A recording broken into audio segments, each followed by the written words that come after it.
Dungeons& and Dragons open game license was always designed to help Dungeons& and Dragons and not small creators. And let me tell you why. Now, this is going to get a little in the weeds. So, if you want a shorter response, you can go to the latest episode of my podcast where I give you 3 minutes of what I think. And I'm going to try and make this happen in 3 minutes, but we get into some business theory kind of stuff. So, back in 2002, Ryan Dancy, a VP at Wizards of the Coast, came up with a novel idea, the open game license. This was back in third edition. See, Ryan Dancy was kind of into some of the open source software movements that were happening at the time. But while the open source software community had a more egalitarian approach, Ryan Dancy saw this as a business opportunity. See, there's a business theory called the theory of network externalities. And those are some big words, so let me explain. Think of the internet. When the internet first started, it was a bunch of government contractors using it. Didn't have a lot of reach.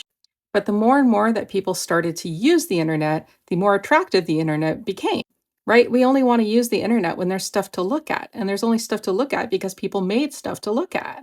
It's the same with social media. If there were 3 people on TikTok, there's only going to be 3 people on TikTok.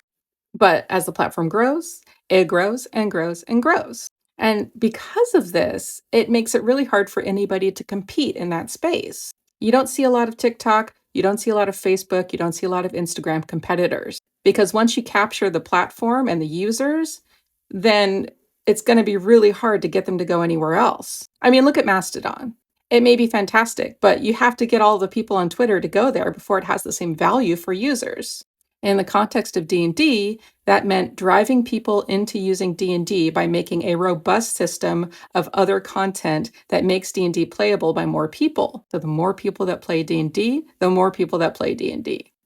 The community that was created by the open game license and by the community is valuable to D&D and to Wizards of the Coast. And again, in 2002, Ryan talks about the decline of popularity for TTRPGs in general. And he blames this on the proliferation of systems. Wizards of the Coast makes more money off of its core rulebooks than any other product. So if people are using supplements to their core product, it doesn't actually make much of a difference to their bottom line. It actually helps drive sales because people need the core rules in order to play these third-party supplements. And I think the open game license had some really wonderful effects, but I don't think those were intended. I don't think they wanted it to go as far as it did. I don't think they wanted these other publishers to have as much of a viable option for profit. So that's why.